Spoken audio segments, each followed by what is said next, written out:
বেশ কয়েকদিন ধরেই আলোচনায় ছিল কোহলির অবসর। টেস্ট ক্রিকেটে তিনি থাকবেন কিনা সে প্রশ্ন বারংবার ঘুরপাক খেয়েছে ক্রিকেট ভুবনে। মে মাসের 7 তারিখ মুম্বাইয়ে একটি গুরুত্বপূর্ণ বৈঠকে বসে ভারতীয় ক্রিকেট বোর্ড। রোহিত শর্মাকে সরাসরি জানিয়ে দেওয়া হয় সাদা পোশাকে দলের পরিকল্পনায় নেই তিনি। ভবিষ্যৎ নিয়ে ভাবতে বলা হয় কোহলিকেও। দেশটির একাধিক গণমাধ্যম বিসিসিআই সূত্রে জানিয়েছে, সেদিনই মূলত দুই সিনিয়রকে চরম সত্যটা জানিয়ে দেয় বোর্ড। ওই দিনই রোহিত টেস্ট ক্রিকেট থেকে বিদায়ের ঘোষণা দেন। তার 4 দিনের মাথায় আজ কোহলি শুনিয়েছেন শেষের কথা। দীর্ঘমেয়াদী পরিকল্পনার জন্যই মূলত রোহিত কোহলিকে বার্তা দিয়েছে বিসিসিআই, এবং যার ফলাফল এই দুই ক্রিকেটারের লঙ্গার ভার্সনের ক্রিকেট থেকে অবসর। মুদ্রা কথা, গত বছরের বাজে পারফরমেন্সের খেসারত দিতে হয়েছে রোহিত কোহলিকে। গত বছর border Gavaskar trophy, test championship এবং ঘরের মাঠে একাধিক সিরিজ হারে ভারত। সাদা পোশাকে ওই সাফল্যহীনতার পর বিসিসিআই সিদ্ধান্ত নিয়েছে টেস্ট চ্যাম্পিয়নশিপের নতুন সাইকেলে তারা এমন একটা স্কোয়াড চায় যারা অনেকদিন দলকে নেতৃত্ব দিতে পারবে।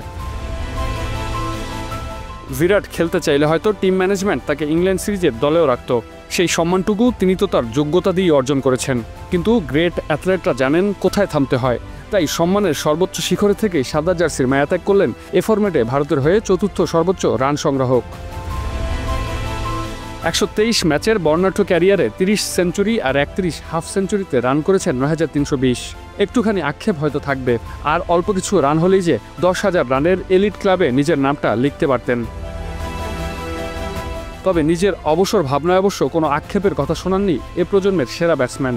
ইনস্টাগ্রামে তার বিদায়ী বার্তায় মিশে থাকলো তৃপ্তি, ভালো লাগা আর কৃতজ্ঞতা। কোহলি বলেন, আমি কৃতজ্ঞ চিত্তে বিদায় নিচ্ছি। কৃতজ্ঞতা এই খেলাটার প্রতি, মাঠে আমার সঙ্গী হওয়া মানুষদের প্রতি, আর তাদের প্রতি যারা আমাকে এই পথ চলায় সম্মান ও ভালোবাসা দিয়েছেন। কোহলি আরও বলেন, আমি তৃপ্ত। আমার টেস্ট ক্যারিয়ারের দিকে ফিরে তাকালে সবসময় মুখে একটা হাসি ফুটে উঠবে। প্রেম ধীরে মুছে যায়, নক্ষত্রেরও একদিন মরে যেতে হয়। রাজসিক ভঙ্গিমায় ব্যাট হাতে খুনে মেজাজ, আগ্রাসনে প্রতিপক্ষকে ঘায়েল আর শরীরে শুভ্রতার ছোঁয়া মাখিয়ে আভিজাত্যের প্রতীক সাদা পোশাকে বিরাটকে 22 গজে আর দেখা যাবে না ঠিক। সাথে সাথে এটাও সত্য, 14 বছরের ক্যারিয়ারে যে মুগ্ধতার আবেশ ছড়িয়েছেন নিখাদ ক্রিকেট প্রেমীদের হৃদয় থেকে, কোহলি নামের প্রেম আদৌ কখনো মুছে ফেলা সম্ভব নয়।